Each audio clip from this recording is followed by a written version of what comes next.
Hi everybody, Mike Hancock here, and today I have with me Denis Gianoutsos. Hi Denis, Hey, Mike.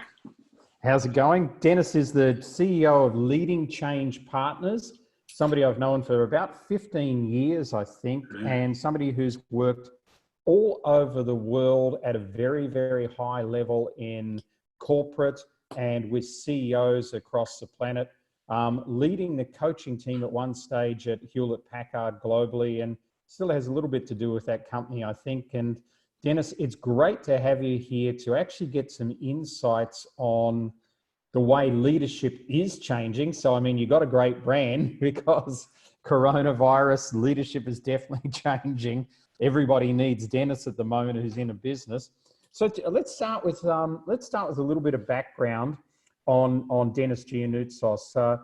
How did you end up doing what you're doing now? Where did you start? And tell us a little bit about the career progress. Yeah, cool. Well, first of all, it's great to be here with you, Mike. And yeah, 15 years. I just can't believe how fast it's gone. I know. And knowing you, it's been amazing. Amazing to watch your growth as well over those time and see what you've achieved and how many people you've actually helped around the world. And so well done, man. It's been great to see it. So for the journey has been amazing, whereby I've been in the IT industry, and what I did was I started in an area whereby I thought, what do I want to do? Oh, well, I want to join the police. And then at the time, my partner, she says to me, well, it's either the police or me, you choose. And I was like, okay, so I went with her. So then I thought, well, what else can I do? Physiotherapy school was something else I'd like to have done. Because, but no, I didn't do that, didn't go there. And then physical education. So you might see a bit of a theme here. Everything starts with a P. And so then I thought I'll go and become a programmer, to a computer programming side of things, and it's good money. Well, I hated it. It was just a thing whereby it just didn't sit right with me. I did it and did well at it, but it wasn't the thing I wanted to do. So then I decided that really I wanted to follow that passion around leadership and then lead teams and do that. And even from the age at school, and primary school and things like that, I've always had leadership roles, right through to my last year at college, or high school as we call it, depending on what country you're in, where I actually had leadership roles. And I got given this award called the Jack McManus Memorial Shield for the outstanding contribution to the school.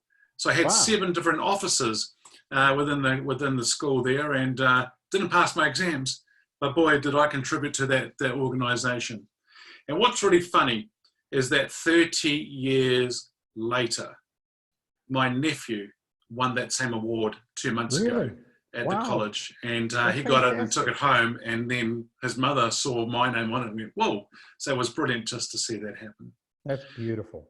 And about 17 years ago, I was in the business side in executive positions, and both sales, delivery, and so forth, that I really had this passion for leadership. And I decided to change my career from a coach, by getting a coach and working with me to help me get that understanding and that clarity around where I wanted to go. So what I decided to do was to leave the business side and move into the HR space to do leadership development and coaching. And at the time, the organization, which is EDS, which was a large IT company around the world, asked me if I wanted to be part of a global team around coaching. And I'm like, yeah, cool. So I did that. And a long story short, 18 months later, I was sort of heading it up globally with a couple of other people, and we were doing it really well. It was international award winning. And then a few years later, we got bought out by another company called Hewlett Packard. So a Fortune 10 company came along, gobbled us up. 350,000 people now around the world. And they said, we don't want that coaching thing, get rid of it. And so of the 6 full-time coaches, 4 of them went and 2 of us remained. And that's where I got appointed as the global delivery lead for executive and leadership development, the delivery side. And I got to spend 10 years traveling the world with Hewlett Packard, meeting with their leaders. Of the 22,000 leaders globally, I got to work with the top 2,000, the high potentials, the high performers, top talent as they called them. And I got to work with them as individuals, but also with their teams as well, to help them be more high performing and take them where they wanted to go.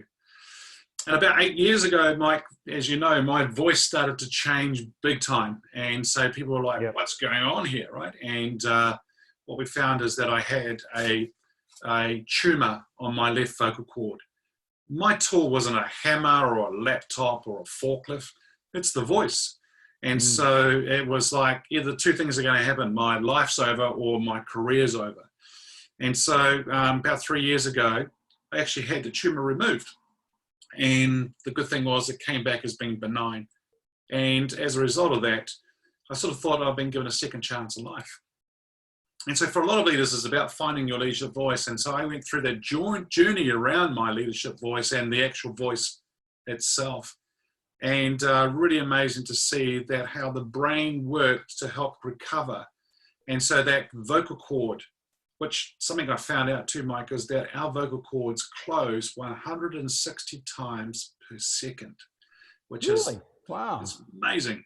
And when you see it on the camera, it's slowed down. It's like butterflies. It's a really amazing to watch. Wow, that's incredible. And so went through that journey, recovered. And about 2 years ago, in fact, 2 years ago this week, I left my corporate job to go and start my own organization and help and impact leaders around the world around change, about them as being leaders, and about teams and all stepping up to do what they need to do. And so already that journey's been fantastic over the last 2 years, and I'm thoroughly enjoying it.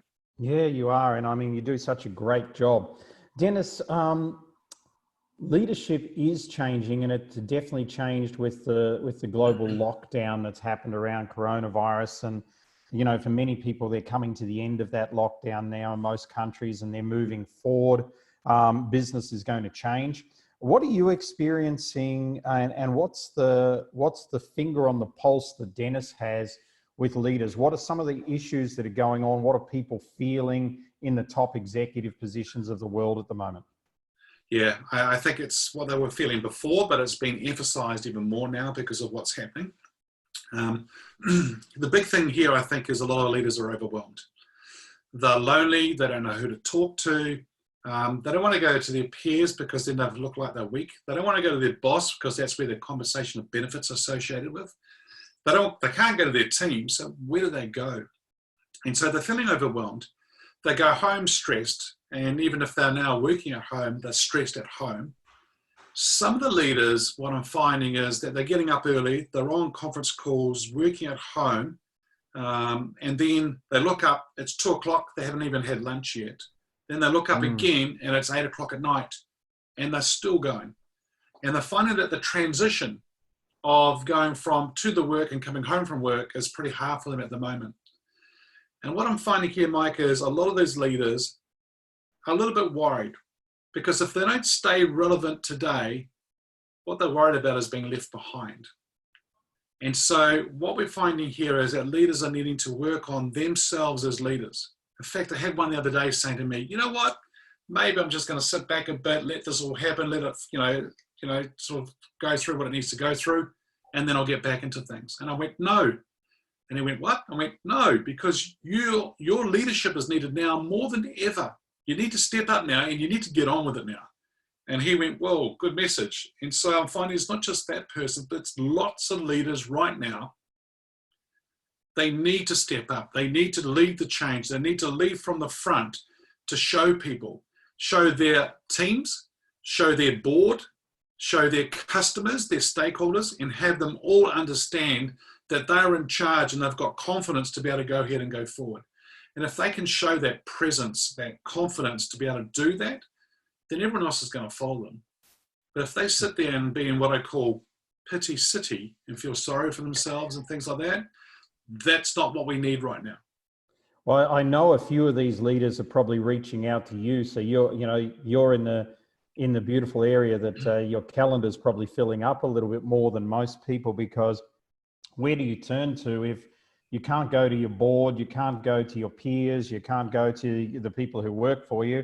Well, I think you should be going to Deniss if you're watching this, and his LinkedIn is on this somewhere as well on this page that you're watching at the moment. Deniss,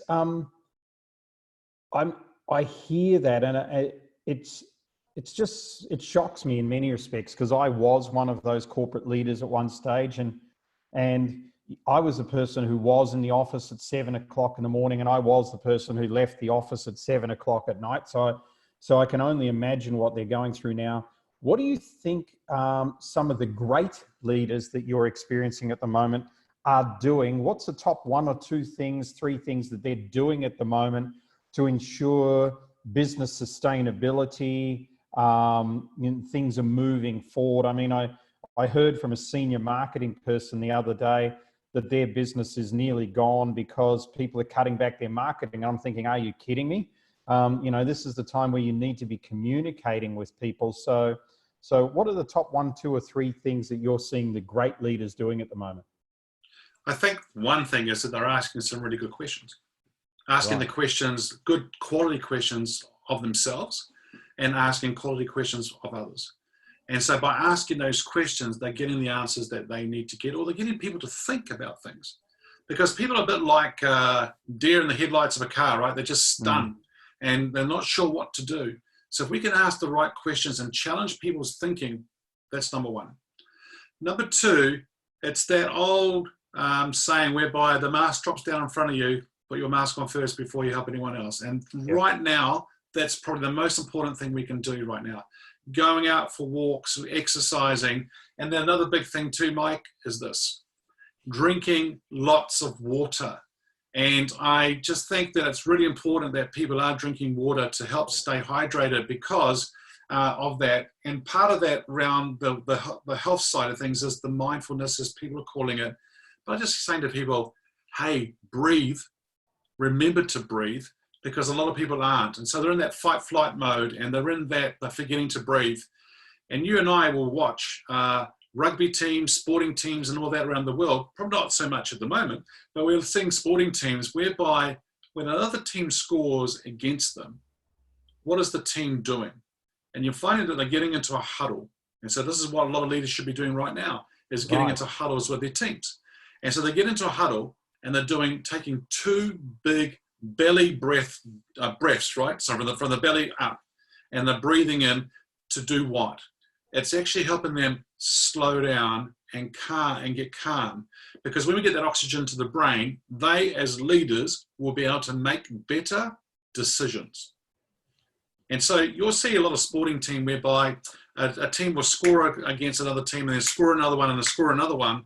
And it's because the other team are in that fight-flight mode and they're panicking and they can't make those decisions. And so the other teams are scoring. The same for business right now.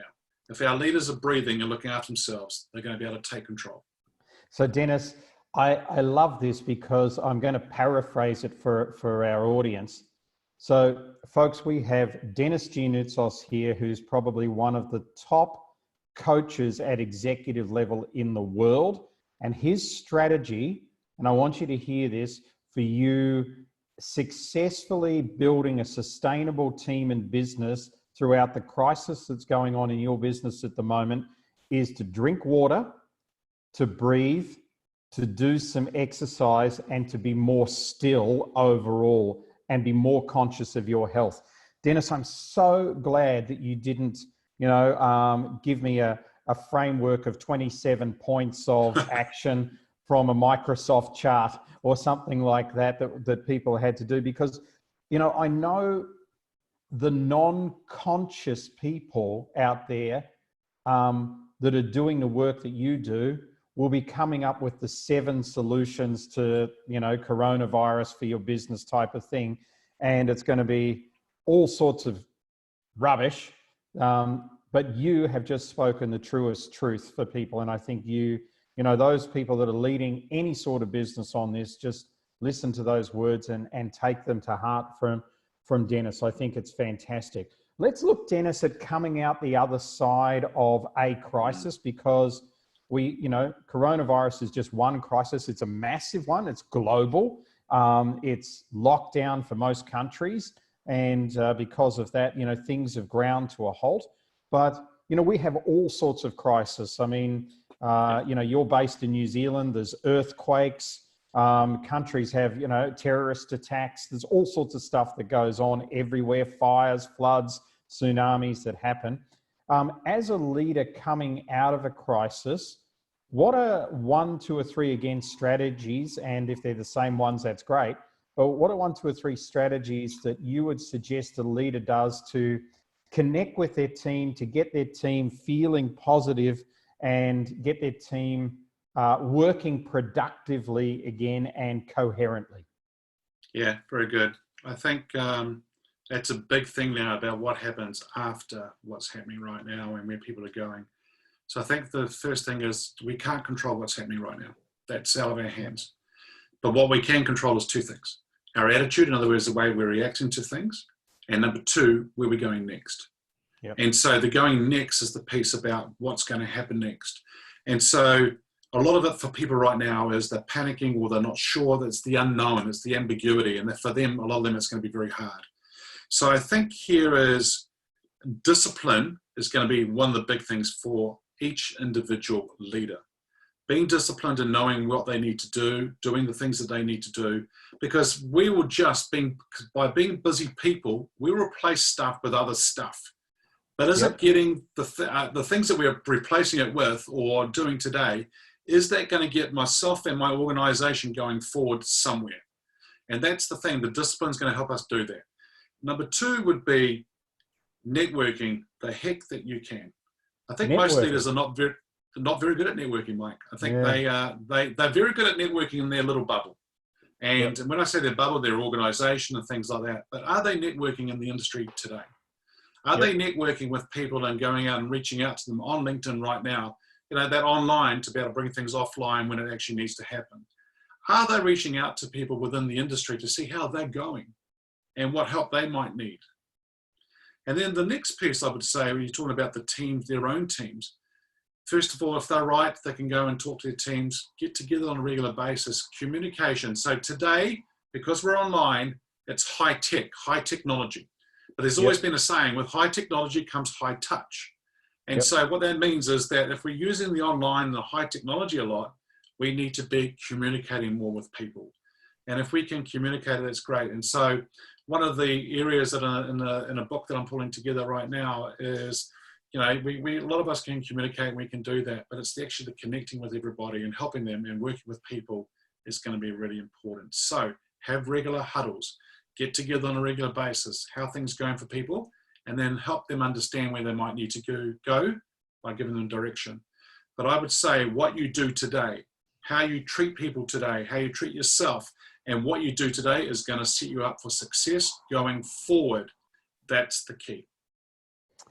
Oh, wow. That's really, really, really good. I mean, how you treat people today is going to set you up for success in the way in which you go forward. And I think that's appropriate for everybody who's listening, whether they're a corporate executive or a road painter or something like that. So I think this is about how we show up in life, and this is about taking personal leadership. I said this on one of the other interviews that I did, but it's fascinating. I've been telling people, to pick up the phone and ring people in this time and see how they are and everything like that. And I'm not sure if you've seen my Facebook Lives or anything like that, but that was one of the big messages in one of them. And it's been a message out in webinars that I've done with our Circle of Excellence as well, which you're part of. And it's fascinating. Even though I've done that, I've probably made 100 calls, maybe 120 calls now to people. Not one person in my infrastructure has reached out to me. Mm-hmm. So now that's not a criticism of anybody. It's simply saying that even if I'm talking about that, people don't make the association go, well, I'll be cheeky to Mike and ring him and make sure him and Lundy are okay. I'm not asking for people to do that. I'm simply saying people aren't doing it to any of their friends, to any of their associates, to any of the people that were hugely important in their life when they're trying to make a buck out of them. So, so now's a great time. And I love that you suggested this for CEOs to reach out to other CEOs, other people in their industry, key suppliers, their payroll companies, their insurance brokers and things like that, that are really key and integral parts of their business, and make sure they're okay. And just, you don't have to do anything. You're just talking to people. Yep.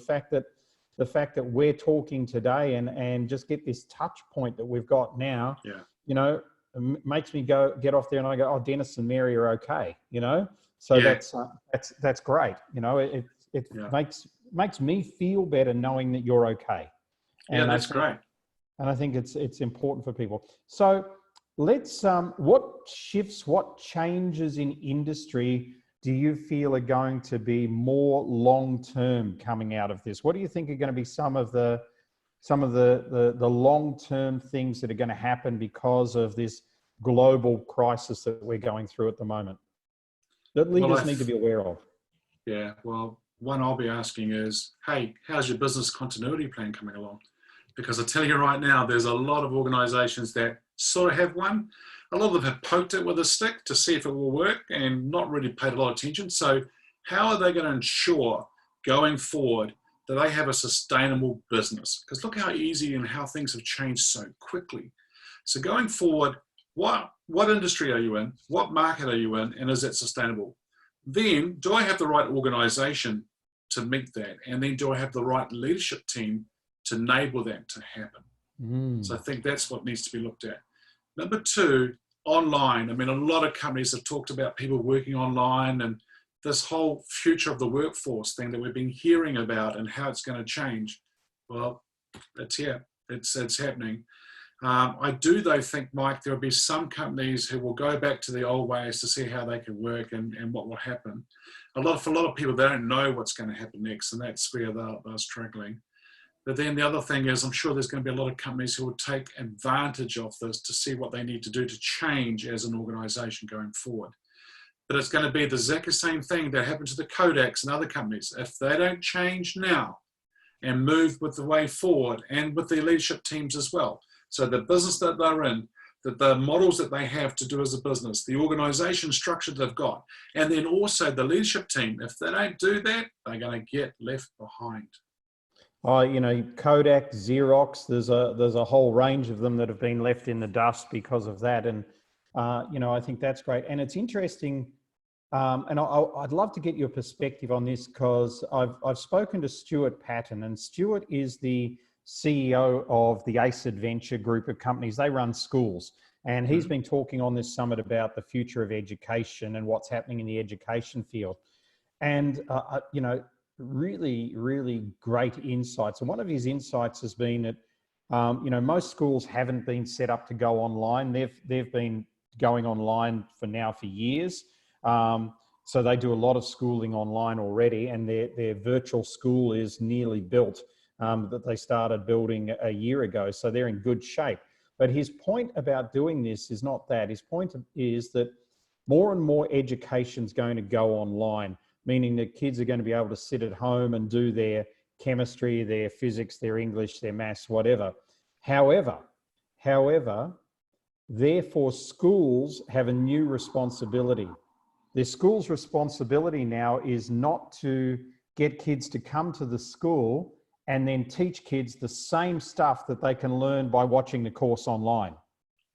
Their responsibility now is to take the course material and in an interactive classroom, bring it to life so that everybody can experientially learn from what they used to do simply by hearing a teacher talk at the front of the room.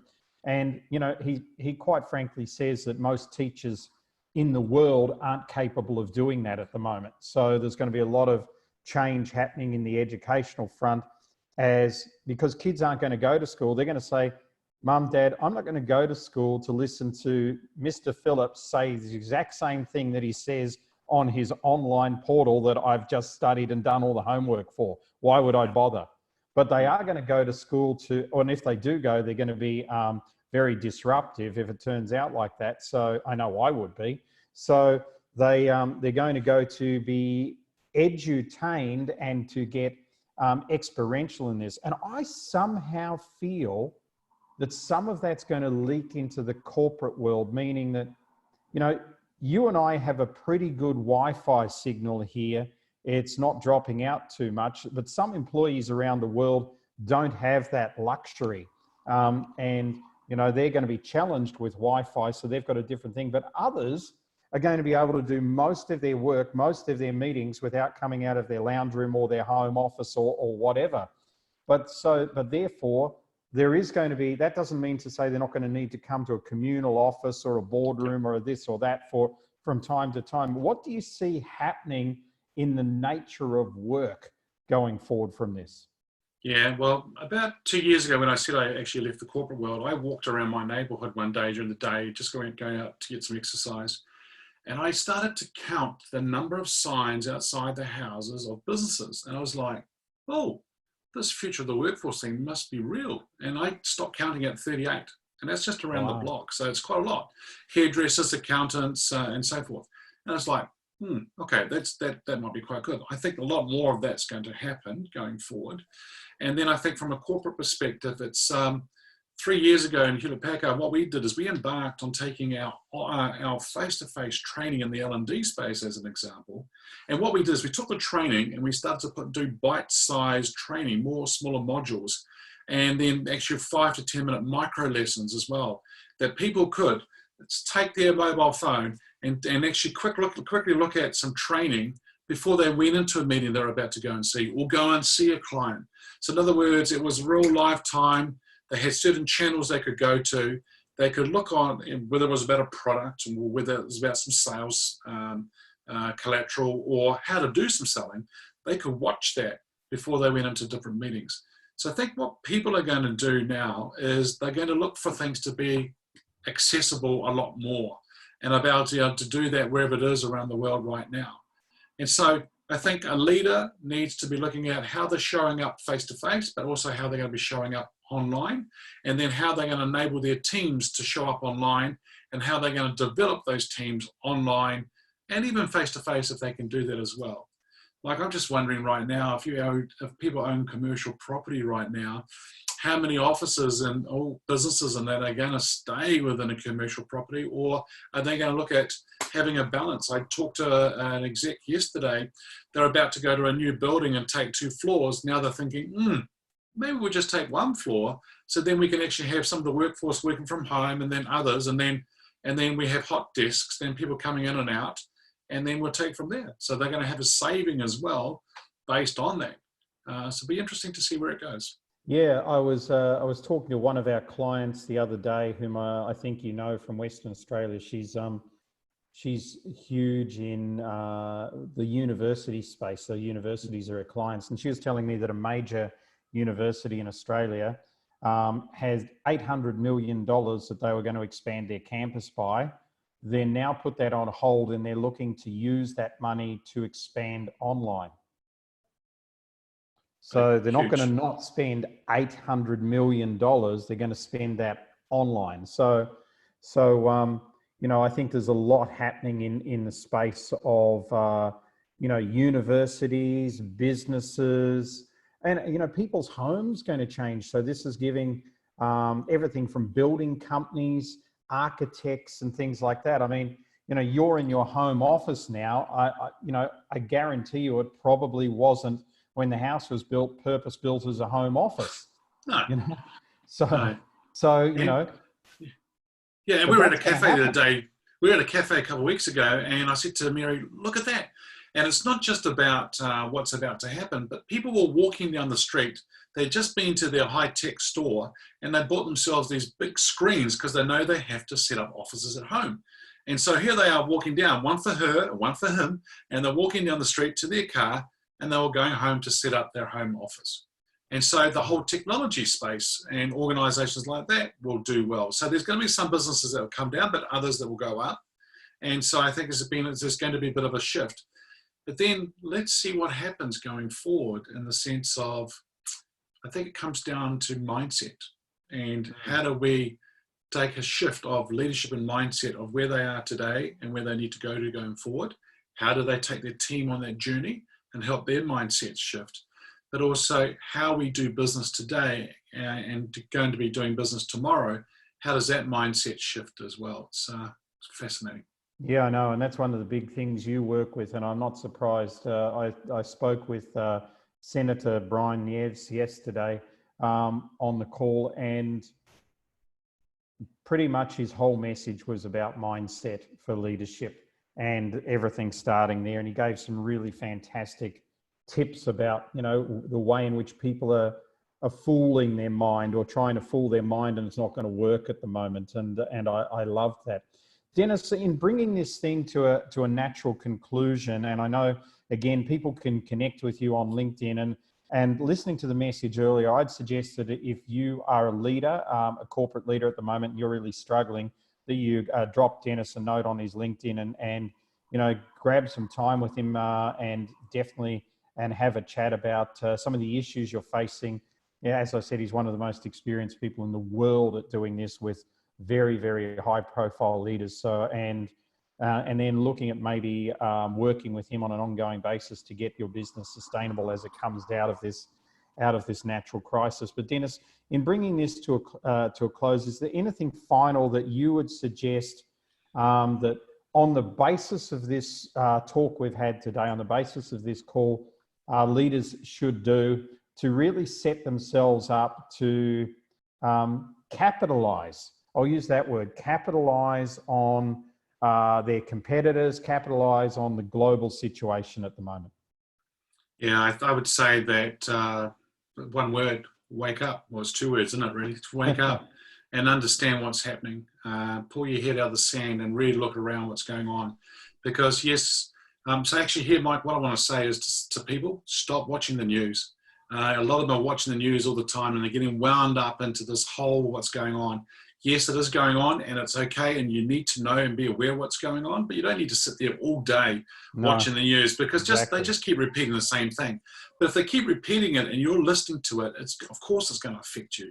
And so we need you to sort of break out of that and start thinking about things and thinking. And that's probably the key word I wanted to leave people with. Go and get yourself, if you can, a sketchboard, a sketchbook, you know, the ones you can do for art, or go and get a whiteboard if you can, or just use paper you've got at home and write. Take time to think through things. Think about where you want to go, what you want to do, how you want to show up, where you want to be in 5 years from now. What does that look like? What are the stepping stones to get you from where you are and where you want to go to? Because you see, change is going to happen. It's constant. It's going to keep happening to us. What we do with it is the key. You need to be resilient, and more resilient today than ever. But then what are you doing now? Because human beings, they will forget real soon on what's just happened. Absolutely. Think about the global financial crisis, and people forget after that, right? And so there's going to be other things happening. What are you doing today to set yourself up to have a sustainable business? And I'm not talking about the environmental sustainable side. I'm talking about a strong empire. You think about the Parthenon, right, with the columns and the strength and that kind of thing. What are you doing to help your business and your leadership team and leaders develop and build to be the future? And then here's something else which is really interesting. A lot of us today are in leadership positions, but we are custodian of that position. Yeah. And so if I think about a sporting team, you know, that person doesn't own that jersey. They are the custodian of that jersey when they put it on. But they're out there now to do things and do it really well to set it up for the future for other leaders. So what are you going to do today to set yourself up, your team up, your business up for the future, but also then leave it in a better place, like a legacy going forward? I think that's going to be really important for leaders to start thinking about that and putting it all in place. Wow, that's such great place to finish it in. It was 1993 and I got a new job as a regional manager for a financial services company, and I met Fred, who was the CEO. And Fred, he was so British that I actually called him Mr. Lipscomb, not Fred. But he quickly changed that and said, "My name's Fred. Would you like a whiskey?" Because he had the whiskey cabinet in his office, of course, as they did. And he said, "By the way, you know, don't ever consider me the CEO of this organization. I'm merely a custodian of the future." Yeah. And it really stuck with me. And you reiterated that now. And I think, you know, many leaders think of themselves as the shiz, you know, I'm the shiz, right? Yep. Whereas, you know, everybody wants to make their mark, but you won't be remembered for necessarily all the little things you did. You'll be remembered for keeping people strong in a time when other people were falling apart. And that's the job of people today. Denis, thank you so much for being on the call. I really appreciate that. Thank you, Mike. Thanks for having me on the call. See you later. Cheers.